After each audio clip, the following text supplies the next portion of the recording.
On a un scientifique qui s'appelle Stanislas Dehaene. Vous avez dû en entendre parler en France. Hein, c'est un grand scientifique, neuroscientifique, qui est assez jeune. Il est né en 65, il a 52 ans. Qui travaille, lui, sur conscience et inconscient. Qu'est-ce que la conscience et qu'est-ce que l'inconscient? Et à quel moment un stimuli qu'on va percevoir va devenir conscient? C'est bien gentil de recevoir 2,3 millions de stimuli par seconde et de les traiter, et que nous, on en a 7 à 9, mais comment ça fonctionne? Donc, il a fait des tests en laboratoire. Alors, c'est un schéma qui peut paraître assez complexe, mais en même temps, je vais vous l'expliquer.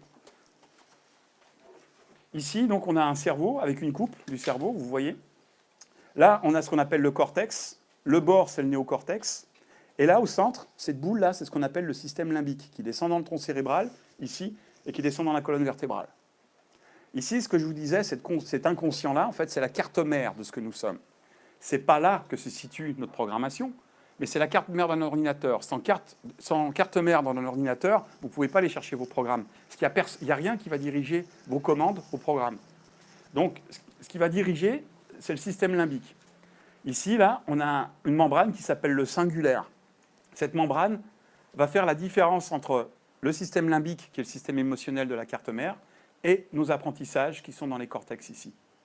Donc, quand on va recevoir un stimuli dans le corps, sur la peau, le stimuli va rejoindre nos nerfs, les nerfs vont remonter jusqu'au système neurologique, souvent colonne vertébrale, et va remonter par le tronc cérébral pour arriver ici.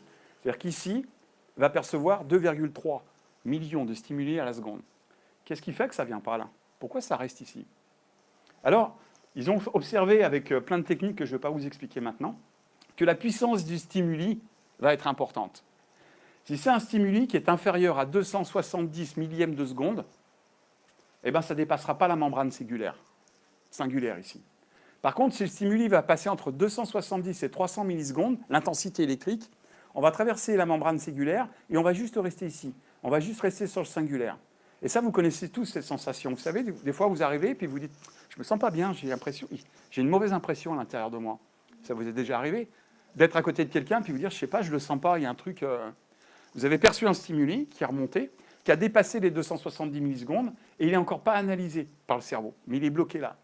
Et dès que ça dépasse 300 millisecondes, les informations commencent à être réparties dans le cerveau et c'est là qu'on comprend. C'est là que la conscience commence à arriver.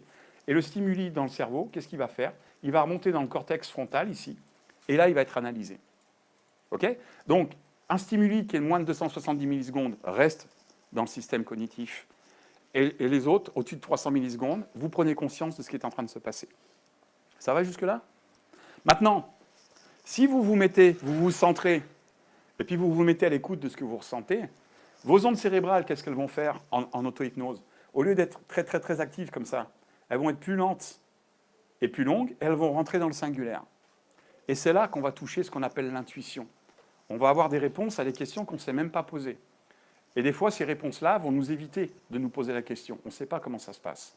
Mais on va être à l'écoute de plus d'informations que ce qu'on espérait avoir.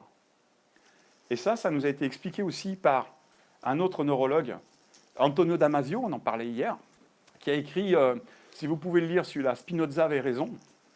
Vous allez comprendre qu'aujourd'hui, ce que disent les scientifiques, d'après la perception qu'ils en ont aujourd'hui, c'est que notre cerveau, il n'est pas là. Là, c'est qu'un interprète.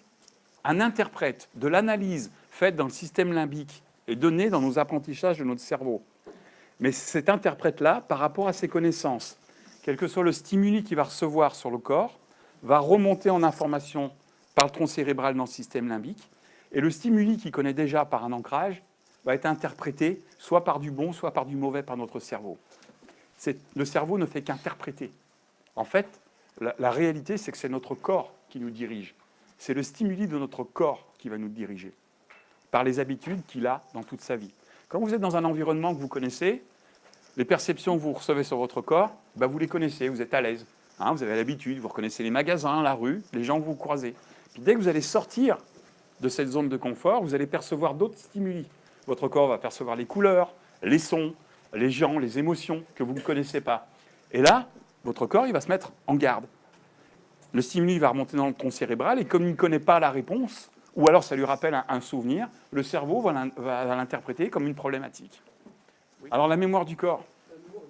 Cette mémoire du corps, c'est ce qui fait l'hypnose. Et c'est ce qu'on va faire maintenant pour que vous compreniez un petit peu le lien. Quand je vous dis que quand on est dans le cortex frontal, on est dans la rationalisation.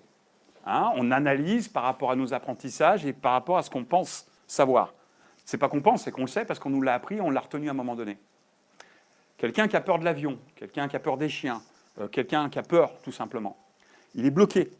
C'est-à-dire quand il va voir un chien, si ça se trouve, il n'aura pas vu le chien, mais son œil va percevoir le chien. Quand il a perçu, l'œil va venir donner l'information.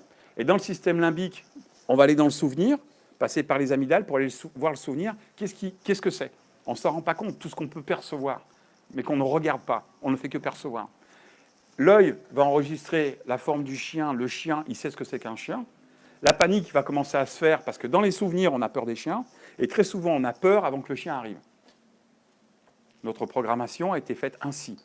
On va vivre ce que c'est. Et comme on le vit, ça nous rappelle quelque chose par rapport à une expérience. Le corps se met en route et il le vit. OK?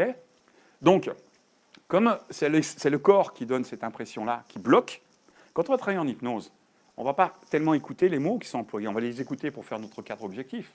Mais une fois qu'on a nos mots, on n'a pas envie que la personne elle rationalise. On a juste envie de voir qu'est-ce qui se passe dans son corps.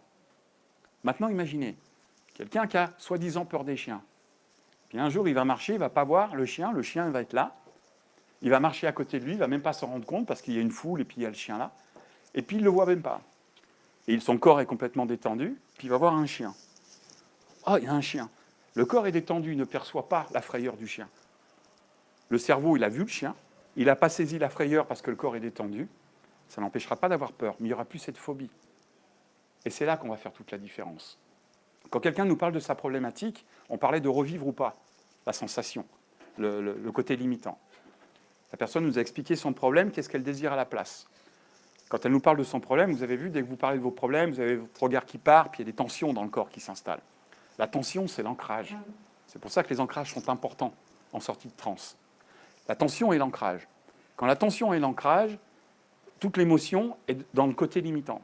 Maintenant, si la personne, on la dissocie, et on lui permet de voir la situation qui la limitait, mais le corps est détendu.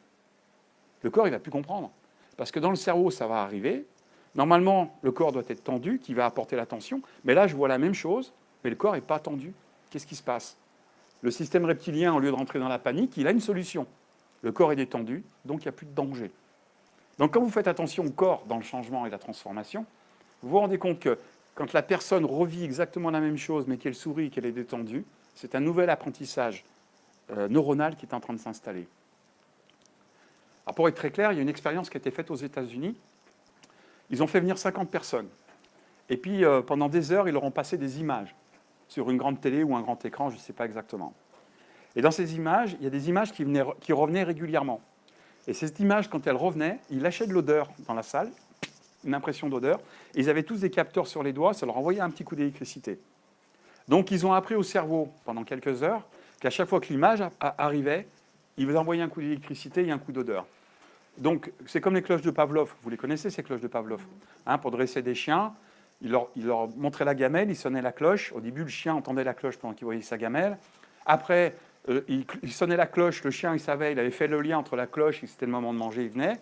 Puis après, ils se sont rendus compte qu'il sonnait la cloche, les chiens étaient enfermés, ils commençaient à baver déjà. C'est-à-dire qu'ils avaient déjà commencé à digérer. Donc, c'est-à-dire que c'est un apprentissage qui se fait dans le cerveau. Là, ils ont appris au cerveau que cette image voulait dire électricité et odorat. Donc, le cerveau a fait cet apprentissage. Puis, ils les ont séparés en deux pendant la nuit. Il y a une nuit, une partie, ils ne les ont pas dérangés, ils les ont laissés dormir. Et puis, une autre partie, dans la nuit, ce qu'ils faisaient, c'est qu'ils envoyaient de l'odeur. Juste l'odeur. Le cerveau, lui, il sent l'odeur, qu'est-ce qu'il fait? Électricité. C'est ce qu'il a enregistré, image et électricité. Une fois, il voyait les gens bouger dans le lit, quand il y avait l'odeur pendant la nuit. Puis petit à petit, ils se sont rendus compte que les gens ne bougeaient plus. Le cerveau, lui, il sentait l'odeur. Mais le lien avec l'électricité, ça ne fonctionnait plus. Le système reptilien, il mettait une tension au corps pour recevoir l'électricité. Mais comme l'électricité n'arrivait plus, le corps était détendu, le cerveau ne comprenait plus. Donc le système reptilien, il a dit, il n'y a plus danger, il n'y a plus besoin de survie. On est en tranquillité et en sécurité. Donc il ne faisait plus réagir, les gens. Et puis le lendemain, ils les ont remis dans la même salle. Ils n'ont pas mis de capteur, ils n'ont rien mis. Ils ont remis les images, ils renvoyaient l'odeur et l'électricité, enfin, ils renvoyaient l'odeur quand il y avait l'image, et ceux qui n'avaient pas vécu cette nuit-là, avec l'odeur, ils avaient tous un geste, alors que les autres, ils n'avaient plus de geste. C'est un réapprentissage, c'est une nouvelle perception de ce qu'on a vécu en étant dissocié. Vous voyez un petit peu l'importance de l'hypnose dans la calibration du corps. Réflexe conditionné. Mais nous ne sommes que des réflexes conditionnés. Nous sommes conditionnés à tout. Et quand on n'est pas conditionné à une surprise, à quelque chose qui nous surprend, c'est le reptilien qui prend la suite. C'est on se sauve, on combat, ou alors on fige. C'est ça, figé, paralysé. Ça va ?